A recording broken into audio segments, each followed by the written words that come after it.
प्रथम वर्ष भूगोल के विद्यार्थियों के लिए आज हम पढ़ाई करेंगे हिमनदीय स्थलाकृतियों की, जैसे कि पहले कक्षा में की। उससे आगे के चरण में आज हम हिमनद के निक्षेपात्मक स्थलाकृतियों के बारे में जानेंगे।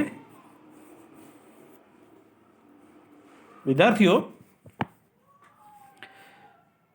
हिमानी निक्षेपात्मक भूस्थलाकृतियाँ निम्न हैं। सबसे पहले है हिमोड यानी मोरेन। हिमानी के द्वारा जो भी मलबा लाया जाता है वह घाटी में जमा कर दिया जाता है। उसे हिमोड कहते हैं।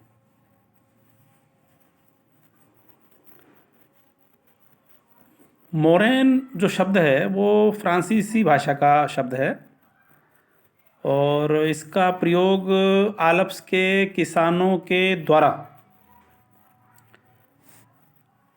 18वीं सदी में खेतों में बिखरे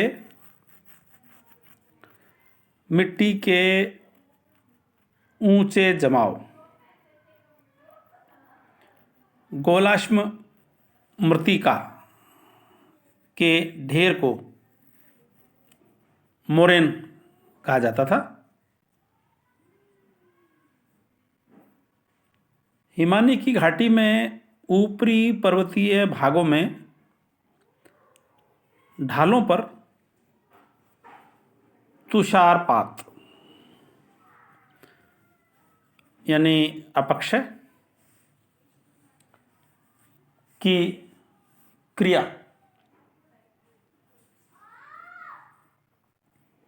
के ज़्यादा प्रभावी रहने से शैलखंड टूट जाता है और हिम के ऊपर गिरता भी रहता है।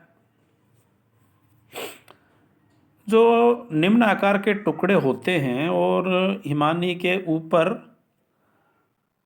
तल पर पड़े हुए बहते रहते हैं तथा जो भारी शैलखंड है वो बर्फ में निमज्जित हो जाता है और हिमानी की तली में पहुंचकर बहता रहता है। इसके अलावा हिमानी की अपघर्षण और उत्पादन की क्रिया से भी मलबा हिमानी के साथ इकट्ठा होता रहता है।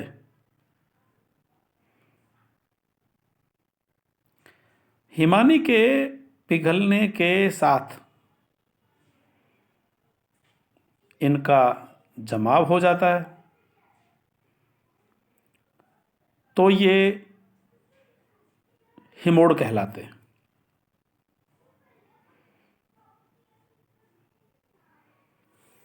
यानी हिमानी गर्मी के मौसम में पिघल जाती है और जो नीचे जो मलबा रह जाता है उसे हिमोड कहते हैं।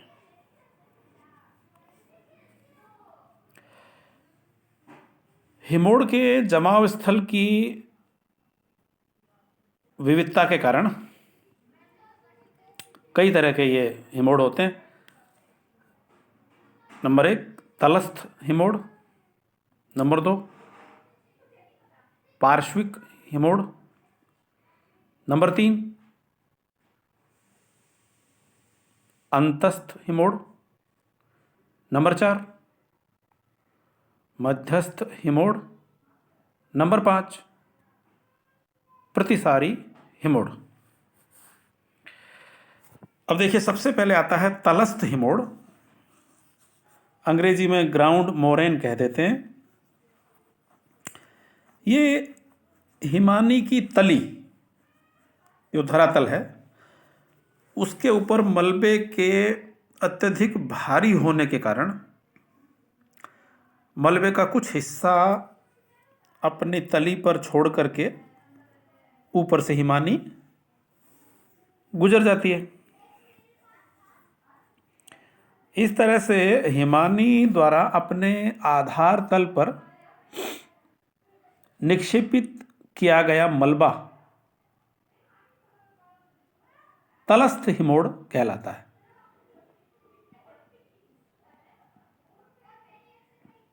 इस तरह यह मलबा बलुई मृत्तिका और गोलाश्म मृत्तिका से बनता है। इस हिमानी से तलस्थ या तलीय हिमोड़ विशालाकार का होता है और बड़ी बड़ी आकृति के शैलखंड टूटकर हिमानी पर गिरते रहते हैं और ये विशाल खंड बीच मार्ग में ही छूट भी जाते हैं। लेकिन जिन शैलों पर छूटते हैं वे विदेशी शैलखंड विस्थापित गोलाश्म होते हैं और एक ही स्थान पर से टूट टूट कर आते रहने वाले विस्थापित गोलाश्मों की एक सीरीज, एक गोलाश्म माला बन जाते हैं। उदाहरण इसका है उत्तरी अमेरिका में मिशिगन की तांबे की खानों से टूट टूट कर आने वाले विस्थापित शैलखंड आयोवा से लेके ओहायो तक फैले हुए हैं। दूसरा है पार्श्विक हिमोड़। घाटी हिमानी के दोनों पार्श्वों पर शैल मलबे पतली दीवारनुमा कटक जमा हो जाती है और जो घाटी की दीवारों से और भृगुओं के ऊपरी भागों से टूट टूट कर गिरता है। हिमानी के दोनों किनारों पर एकत्रित शैल मलबा ही पार्श्विक हिमोड़ कहलाता है, जो हिम पिघलने पर स्पष्ट दिखाई देती है। हिमानी के आकारों के अनुसार पार्श्विक हिमोड़ की ऊंचाई निर्भर करती है। तीसरा है अंतस्थ या अग्रिम हिमोड़। हिमानी का अगला हिस्सा पिघलने पर उसका आगे बढ़ना रुक जाता है और प्रवाहित पदार्थ इसी जगह निक्षेपित हो जाते हैं। इससे अर्धचंद्राकार कटक का निर्माण होता है। हिमानी के पीछे हटने से अंतिम हिमोड़ों की रचना होती है। चौथा नंबर है मध्यस्थ हिमोड़। ये दो हिमानियों के संगम पर उनके पार्श्विक हिमोड़ आपस में मिलने से मध्यस्थ हिमोड़ का निर्माण होता है।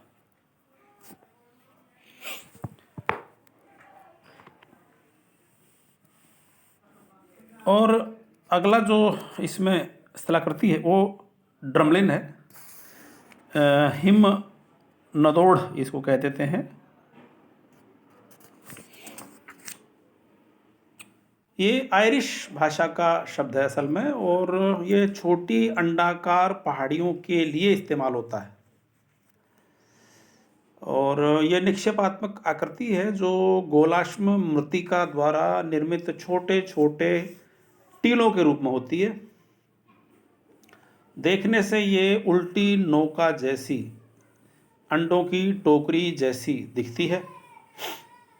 इसमें और मेषशिला यानी रोश मोटाने में अंतर करना मुश्किल होता है।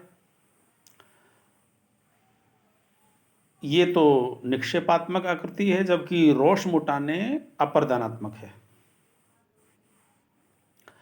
ड्रमलिन असंगठित पदार्थों से बनता है, जबकि मेषशिला कठोर शैलों से। ड्रमलिन में टीलों का सम्मुख ढाल तीव्र होता है और विमुख ढाल मंद होता है, जबकि रोशमुटाने में सम्मुख ढाल मंद होता है और विमुख ढाल तीव्र होता है। और ड्रमलिन का आकार देखें तो एक छोटे टीले से लेकर के 2 किलोमीटर लंबा तक हो सकता है ये। इसके बाद है हिमजलीय निक्षेपण। घाटी हिमानी बहने के बाद निचले उच्चावच अक्षांशों स्थलों पर पहुंच जाते हैं। अधिक तापमान के कारण हिमानी का जो अगला हिस्सा है वो पिघलता है। ये क्रिया हिमानी का अवसान या अब्लेशन कहलाती है। हिम के पिघलने से बर्फीला जो पानी है वो बहता है और नालियां बहती हैं। इस कारण से विशेष तरह की स्थलाकृतियां बन जाती हैं। और ये जो निक्षेपण क्रिया वाली जो है वो हिमानी जलोढ़ निक्षेप इसको कहते हैं। इनमें एस्कर, केम वेदिका, हिमनद अपक्षय, कैटल और कैटल कर्तिका ये महत्वपूर्ण है। अब जैसे पहले एस्कर को लेते हैं। ये सबसे अधिक असाधारण और हिमतलीय निक्षेपों से बनने वाला है, कटक है। हिम के पिघलने के बाद जलधाराओं द्वारा प्रवाहित पदार्थों का जो निक्षेप है वो एस्कर के रूप में हो जाता है। हिमानी की दिशा में लंबे सकरे चिकने पृष्ठ का कटक बन जाता है। इसमें महीन पदार्थ भी होते हैं, बजरी, कंकड़, मिट्टी होती है। और एस्कर का निर्माण तो लगातार मिलता है। 50 मीटर से लेकर 30 किलोमीटर तक ये लंबे हो जाते हैं और ऊंचाई इनकी है 50 से लेकर 100 मीटर तक।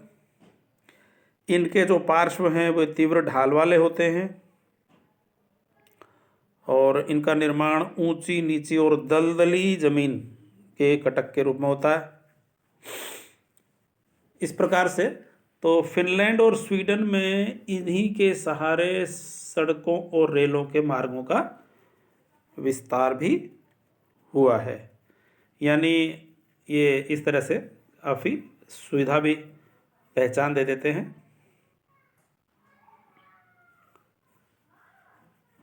एस्कर का जो निर्माण है वो हिमानी के पिघलने के बाद जल धाराओं द्वारा परिवहित सामग्री के जमने से होता है।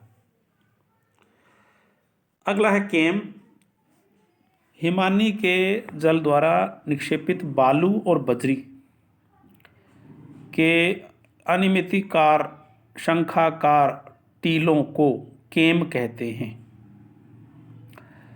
कभी सिकुड़ते हुए हिमनद की पक्षों और घाटी की भित्तियों के बीच छूटे हुए हिमजलीय निक्षेप ये केम वेदिकाएं कहलाते हैं। उस घाटी की हिम पिघल के गायब हो जाती है तो ये वेदिकाएं घाटी के तल से ऊपर दिखती हैं और केम हिमजलीय निक्षेपों से केम कटक और केम हिमोड़ आकृतियां बन जाती हैं। इस प्रकार से हिमगर्त और हिमटेकरी यानी कैटल और हमोक तो हिमनदीय अपोढ़ में एक वृत्ताकार छिद्र जो बड़े हिमखंडों के पिघलने से बनता है उसमें पानी भरा रहता है, इसे कैटल कहते हैं। किसी हिमानी में से एक विशाल हिमखंड के टूटकर पृथक हो जाने और बहुत समय तक उस स्थान पर पड़े रहने और बाद में पिघल जाने से एक वृत्ताकार छिद्र बन जाता है, और ऐसे गड्ढों में अवसाद और मोरैन जमा हो जाते हैं। इस जमावड़े को हमक कहते हैं। फिर है हिमनद अपक्षय मैदान। अंतिम हिमोड़ के बाद पानी की धाराएं बहना शुरू कर देती हैं। इसमें सभी तरह के हिमोड़ बहते जल में आकार के हिसाब से व्यवस्थित रूप में जमते हैं। समतल प्राय छोटे छोटे मैदानी क्षेत्र बनते हैं। इसी कारण से इन्हें हिमानी के अवक्षेप मैदान कहते हैं। इनका जो ढाल है वो होता है धीमा, और इसमें मृत्तिका, बालू, बजरी जमती रहती है। इस पृथ्वी पर जलवायु परिवर्तन हुआ है और उसके कारण से हिमयुग हुए हैं, और वर्तमान काल में भी हम एक महान हिमयुग के अंतिम चरण में जी रहे हैं। हिमानीकरण का जो क्षेत्र है वो पहले के हिमानीकरण के क्षेत्र से तो 1/3 भी नहीं है। पूरी पृथ्वी के ग्लोब पर लगभग 10% थल भाग हिम से आच्छादित है। हिमानी की उत्पत्ति शीत जलवायु से होती है, और हिमानी से जलवायु का शीतलीकरण भी होता है।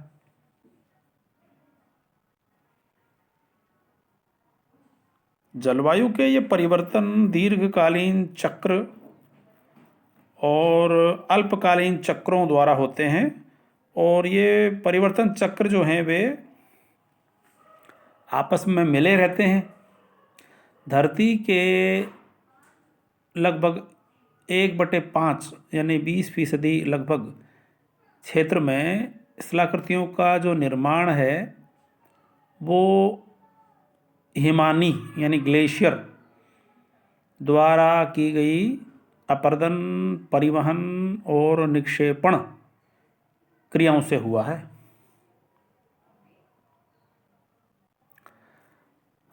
अब अगर हिमानीकरण को जाने तो भाई धरती पर पानी का दूसरा सबसे बड़ा भंडार महासागर के रूप में है, और महासागरों के बाद दूसरा बड़ा जल भंडार हिम के रूप में यानी बर्फ के रूप में है। हिमानी के पिघलने पर नदियों से जल मिल जाता है, और बहुत से इलाकों में नदियों के मार्ग भी बदल जाते हैं।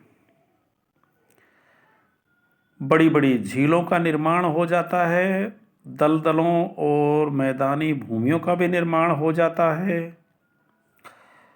बहुत बड़े इलाके हैं जिनमें मिट्टियों को हिमनदों ने अपने निक्षेप से बहुत ज़्यादा उपजाऊ बना दिया है। हिम की बड़ी चादरें शीत प्रधान क्षेत्रों में स्थायी रूप से जमी हुई हैं। उन हिम चादरों और हिमानियों के फैलने से और जलवायु के उष्ण काल में हिमानियों और हिम चादरों के थोड़ा सा पिघलने पर महासागर के तल में उतार चढ़ाव आते रहते हैं। आर्कटिक अर्थात ध्रुवीय तथा उपध्रुवीय और मध्य अक्षांशीय पेटियों के विस्तृत इलाके में स्थलाकृतियों के आकार निर्माण में हिमनदी के बर्फ ने बहुत बड़ा काम किया है। वर्तमान में हिमानी के रूप में बर्फ के दो महान रूप दो महाद्वीपों के विस्तार के बराबर हैं, और छोटे आकार देखें तो सैकड़ों हिमनदियां ऊंचे पहाड़ों पर स्थित हैं।